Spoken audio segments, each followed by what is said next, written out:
Mengapa klan Habib Pahlawi melakukan kebohongan publik?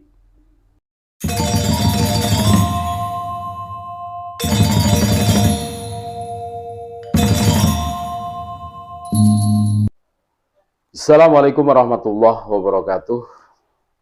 Saudara-saudaraku sebangsa setanah air dimanapun Anda berada, yang kami muliakan, yang kami banggakan, yang kami hormati. Berjumpa kembali dengan kami channel Bejo Donya Akhirat. Sak bejo-bejane wong kang lali isih luwih bejo wong kang eling lan waspada dan tetap NKRI harga mati. Ini ada tulisan yang sangat menarik, ditulis oleh Tubagus Solehuddin, Klub Studi Islam dan Politik KSIP. Judulnya, Mengapa Klan Habib Pahlawi melakukan kebohongan publik?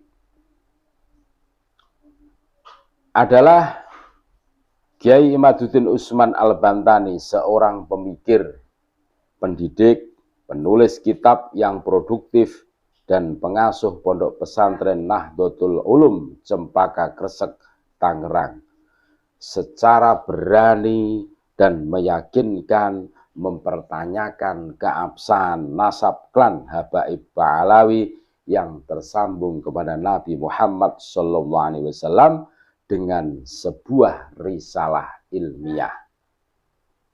Pertanyaan dalam risalah ilmiah Kiai Imaduddin Usman Al-Bantani tersebut hingga kini tidak mampu dijawab secara ilmiah oleh para tokoh, ketua, dan pemimpin dari klan Habaib Pahlawi, baik secara perorangan maupun secara lembaga Robitoh Alawiyah dan Naqobatul Ashraf.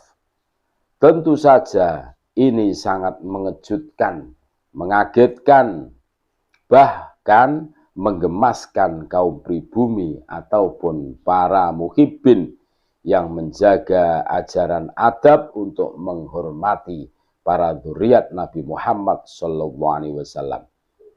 Kaum pribumi dan para muhibbin, seandainya benar hasil penelitian Kiai Imad, telah merasa tertipu dan dibohongi oleh para klan Habaib Pahlawi. Sebab mereka dengan sengaja berbohong kepada bangsa Indonesia bertujuan untuk mendapatkan penghormatan dan ma'isyah atau penghidupan dari jualan nasab sebagai keturunan Nabi Muhammad SAW. Mengapa hal ini sampai hati klan Habaib Pahlawi lakukan kepada bangsa Indonesia? Inilah pertanyaan yang harus dijawab oleh klan Habaib Pahlawi dan kita sendiri sebagai kaum pribumi.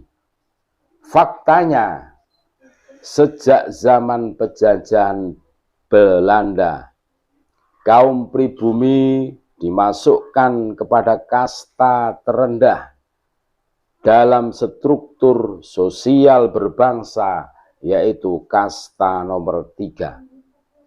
Meskipun kaum pribumi memiliki status sosial sebagai sultan, raja, pangeran, ulama, kiai, saudagar, namun tetap saja oleh londo Belanda dimasukkan dalam kasta terendah.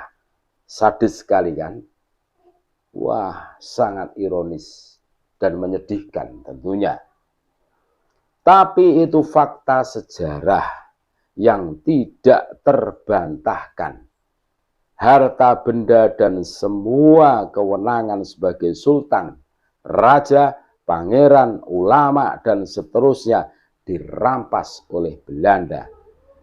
Kalau bahasa sekarang, dimiskinkan. Kemudian leluhur pribumi dibuang dari daerah asalnya di tempat yang jauh dari rakyatnya. Barangkali sikap Belanda yang seperti itu kepada kaum pribumi merupakan angin segar bagi para imigran Yaman yang diangkat kedudukannya, sosialnya oleh Belanda. Tentu saja ini merupakan peluang emas dan kesempatan untuk bisa menikmati kehidupan di atas penderitaan kaum pribumi. Bisa saja di saat ini terjadi deal politik tingkat elit antara klan Habaib Pahlawi dengan pihak penjajah Belanda. Walaupun sekarang belum terungkap ke publik, namun dari identifikasi kita sudah bisa menangkap hal tersebut. Kembali kepada pertanyaan awal, mengapa klan Habaib Pahlawi harus melakukan kebohongan publik dengan mengaku sebagai zuriyah Nabi Muhammad SAW, padahal secara nasab menurut penelitian Kiai Haji Imaduddin Usman Al-Bantani tidak terbukti tersambung kepada Nabi Muhammad SAW. Kalau mereka tidak tahu dari awal, itu sangat mustahil. Karena pasti para tetua klan Habaib Pahlawi pasti sudah tahu tentang polemik keabsahan nasab klan Habaib Pahlawi yang tidak diakui oleh para nakib Naqobatul Ashraf Internasional. Pertanyaan kemudian, apakah ada grand design dan grand skenario terhadap bangsa Indonesia yang disepakati oleh penjajah Belanda dengan klan Habaib Pahlawi di Indonesia?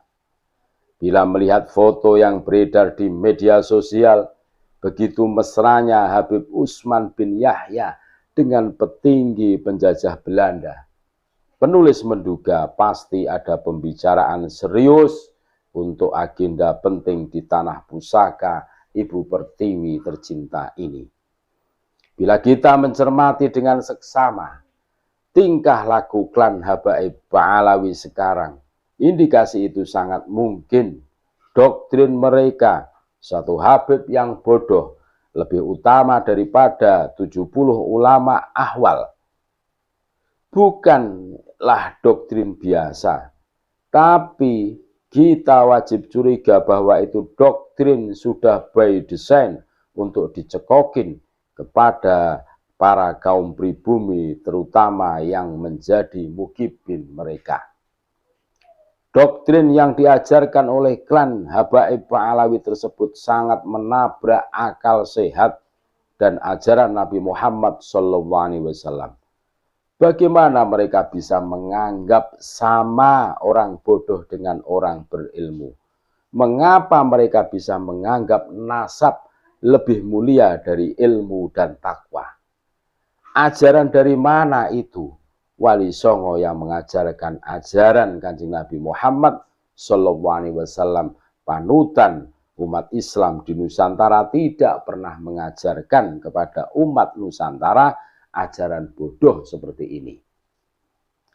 Namun sejak klan Pahlawi yang didatangkan oleh penjajah Belanda dari Hadramaut Yaman, yang berstatus sebagai tenaga kerja Yaman TKY, ajaran-ajaran Islam yang bertentangan dengan akal sehat mulai bermunculan. Yaitu tadi salah satunya yang sangat terkenal, satu Habib bodoh, ahli maksiat, lebih utama daripada 70 ulama pribumi. Apakah ini memang sengaja mereka lakukan? Untuk tujuan apa? Mengapa harus ajarkan doktrin, ajaran yang membodohi umat Islam Indonesia?